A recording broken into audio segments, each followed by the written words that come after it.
I hope you are well. My name is GutterBratz, and for today's video, I discovered, and I don't know why I just discovered this, but I did just discover this, but there is a huge forum on Reddit called AskReddit, and it kind of has like, just you ask a question and Reddit responds. That's kind of how it works, and I thought it would be fun to go through and answer some of these Ask Reddit questions. I have not gone through already and picked which questions I would like to answer for this. I am just going to pull up the app and go through and answer some of these questions. I don't know if this is going to be a reaction video. It's more of a question time video. I thought it'd be really interesting to see what sort of questions we get when we scroll through Reddit right now and just respond to them. Don't forget to leave the video a like. Please leave me a comment down below. Even answer the questions along with me so that I can see how you would have responded to these questions. And if you are new here, don't forget to subscribe to my channel. Anyways, let's just get into today's video. So I'm gonna pull up Reddit and go to Ask Reddit. Do we want to do the most recent ones or the top posts right now? I'll scroll down and just like randomly pick one and see what sort of one we get. This is the first one. Let me save it first. Let me save this before I don't save it and then I can't find it again. So the first question that I have clicked on is, why do you stay up even when you are extremely sleepy? You know what, this is actually a really good question for me because I am the worst for staying up late and not going to bed and not trying to go to bed. And even if I am exhausted, like even if I have had the busiest day, I'm sleepy, I'm tired, I could literally just like pass out, I will stay up. If I have a nap during the day, it's also even worse. I'm probably more likely to stay up even later than I would if I'd had a 4 p.m. nap or something. But the reason I think I do it is because my mind wakes up after 7 o'clock. There is nothing stopping my mind. It's just like, you know, it's going so quickly and I have so many thoughts and things. That's why I work at nighttime most of the time. I obviously create my content during the day and I make a lot of kitschy stuff during the day, but when it comes to actually like making the jewellery pieces, I'll make them at night. When it comes to editing my YouTube videos, I do that at night. When it comes to editing pictures for Instagram or editing little bits and pieces of TikToks I post, I do all of that at night. And before I know it, it's like 2-3 a.m. and I'm still not asleep, and my body clock wakes me up at like 6 a.m. every morning. I now don't really need my alarm because my body clock will wake me up really early regardless of whether or not I want to lie in. I tend to just wake up and be awake at 6 a.m. So the reason I think I do it is because my mind wakes up and I'm more productive at nighttime, I get more work done at nighttime, and then I obviously like wake myself up a bit more at nighttime, and that keeps me awake even if I am exhausted. Like it literally happened last night. I was laser cutting pieces for a wholesale order that I'm sending out for KITSCHY, and I was outside doing that until 7:30, 8 o'clock, came in, had a quick 15-minute nap, and then I woke up, went about doing a little bit more work in the evening, and I was awake until 2-3 a.m. Actually ended up going downstairs at around about 1 a.m. and going to sleep on the sofa because I couldn't sleep up in my bedroom. So I ended up going downstairs to try and fall asleep and ended up just sitting on my phone for like another hour or two. But yeah, I think the only reason I do it is because I become more productive at night time and I just like, my mind is awake, my mind wakes up and I start thinking loads and loads of things at night. So I think that's maybe why I stay awake even when I'm extremely sleepy. One of the first answers is because I know I'll have to go to work when I wake up. That's actually a really good answer. You want to get as much recreational time as you possibly can and time doing things that you want to be doing rather than going to work, so you will force yourself to stay awake later so that you can do those things. Completely agree with that answer. Okay, this one was posted 2 hours ago. People who work long hours, how do you maintain a fulfilling life? And I work very long hours because I am self-employed. I do everything for my business by myself. It's just me. Like there's no one else here. It's just me. I think I can say that I have a fulfilling life because I'm my own boss. Although I work a lot, I enjoy what I do. I enjoy creating, I enjoy designing, I enjoy having this thing which is a creative outlet for me. It's not just a job, it's something that I can put my creativity into. So I think that's probably how I can say I have a fulfilling life. I also have permission to give myself holidays when I want to. I'm really bad for giving myself like a full day holiday because I feel like I should be working, so I tend to work a lot more than I probably should be because I don't want to take too much time off when I could, like, you know, miss a day doing something that's actually really important for my business. So I really struggle to convince myself that I'm allowed to have time off and I'm allowed to have a holiday and I'm allowed to take a break. I do really struggle to convince myself that. So although I have that ability to just say, oh, I don't really feel like working today, I'll just take today off, I'm really bad for not actually allowing myself to do that. One of the top comments says, it's exhausting and personally I could only maintain it while I was younger. Now I'd rather be healthy and rested than entertained as hard as that is to accept. And I do agree with that. I think because I'm still young, it's quite easy for me to maintain right now, but I have a feeling that if I continue to do it by myself for any length of time, it will become more and more exhausting and more difficult to maintain. But we're just gonna ride this wave and we're gonna see what happens. Okay, let's do another question. Some of these are really deep and I don't know. What can someone do to make quick money? Sell feet pictures on Twitter? I don't know if that would work. I have no idea. I actually want to see what the answers for this are.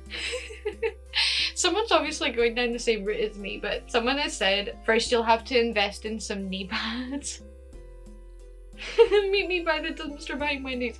These are some good answers on this one, actually. This one's quite an interesting one. If you had enough money to build your dream house, what feature would you include? You could add so many cool features if you had enough money to like build your house. Imagine secret passageways and like getaway doors and everything that only you know about, so that if you're ever in a situation within your own house where you need to escape, you'll know where like all of the little passageways are. I feel like that would be a cool thing to have in a house. I also think if you had enough money to like do that, you would also have a lot of land around where you're living. So like having your own personal little forest or orchard, or just like a big massive garden full of trees and flowers, like a secret garden, but it's your garden, but you get the vibes. Like just very magical and like your own very special little outdoor place. I would love something like that. Something full of trees and pretty flowers and butterflies and bumblebees. I'm terrified of bumblebees, but I think it would be very cool. And birds. Why am I Fluttershy? Why am I essentially Fluttershy? Oh, a pond as well. Like imagine your little secret garden place, orchard with a little pond and little swans and ducks. Oh,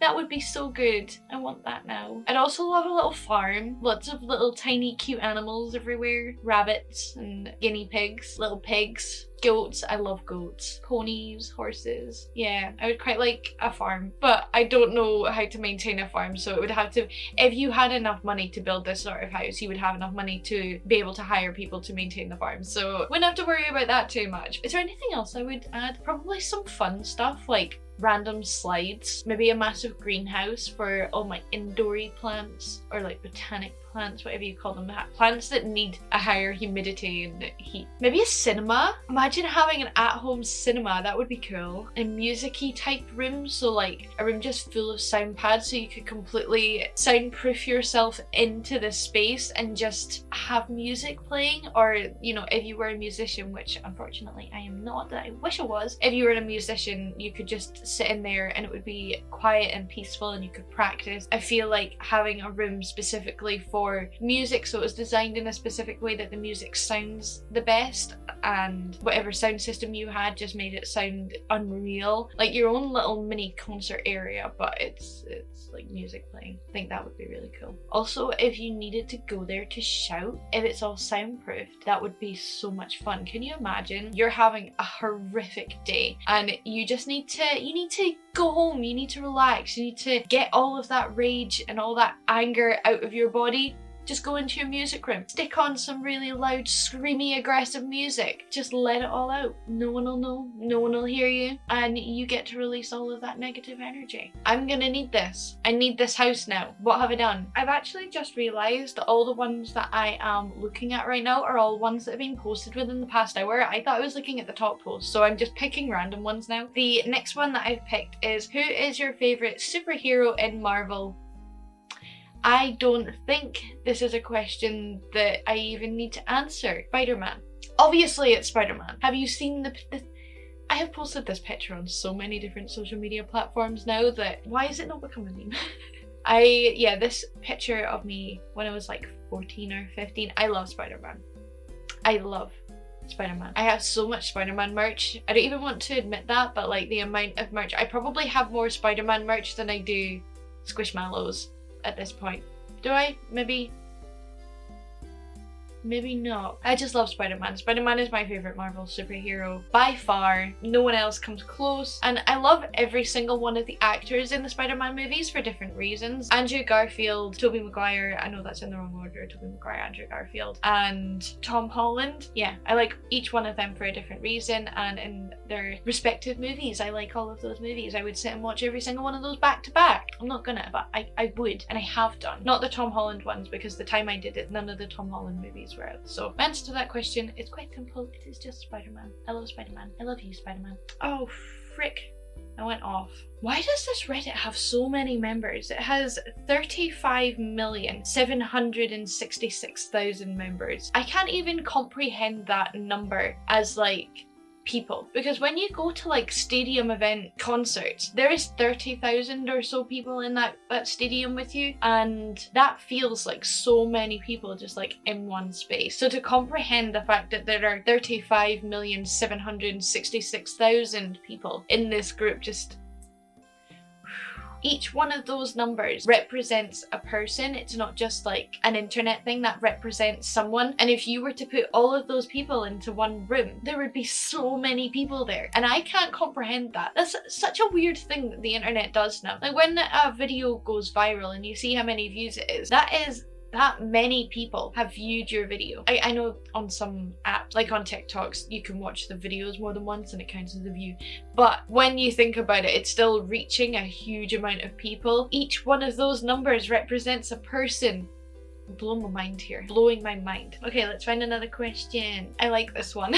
So it says, cashiers of Reddit, do you judge what people buy? I am not a cashier anymore. I used to work in a petrol station, worked in a petrol station for 6 years, don't work there anymore, but I was always behind the till. And yes, we definitely judge what you are buying. Once you leave the store, we're going to make comments about what you bought. We're going to discuss it. We're going to discuss how you spoke to us. We're also going to discuss if you didn't say anything to us. Not always, not every customer we would talk about when they leave the shop, but a large portion of them we would maybe mention something, particularly if you happen to pick up something a little bit strange. I worked in a petrol station. It's common for people to come in and pick up some sweeties, pick up crisps, pick up a bottle of juice when they come in and pay for their fuel. Completely normal, completely common. But if you come into a petrol station and you pick up one of the porno magazines or one of the like nudie lady magazines, we are going to judge you after you leave, and we are going to question why you have come into a petrol station, picked that up, brought it up to the counter, paid for it, left, and just like bought it from a petrol station instead of looking this stuff up on the internet. Like, yeah, we are judging you. And there were some weird situations with this sort of thing. Like there was one older gentleman that came in one time, bought one of these magazines, but bought a newspaper so that he could hide it. Came into the shop, picked up a newspaper, put them both down on the counter, but he put the sexy magazine underneath the newspaper so that we didn't look. Even though we needed to take it out and find the price to like put the price onto the till, he tried to hide the fact that he was buying it. And then as he left the shop, he fully lifted up his shirt and just shoved it down into his trousers and walked away. And I was like, dude, if you're trying to be like slick and not noticed, you're failing miserably right now.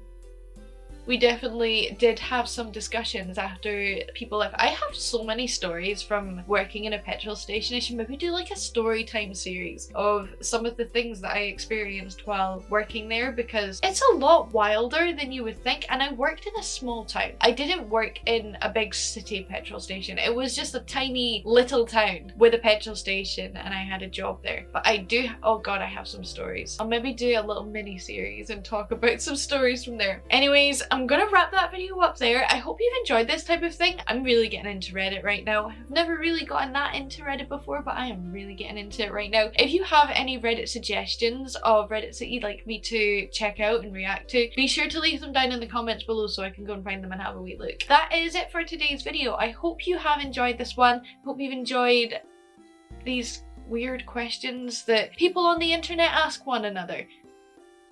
What would the internet be if it wasn't a strange place? If you have enjoyed this video, please don't forget to leave a thumbs up, leave me a comment down below, answer the questions for me. Let me know what your answers to these questions would have been down below in the comments box. And if you are new here, please don't forget to hit that subscribe button. I will see you in the next video. Love you. Bye.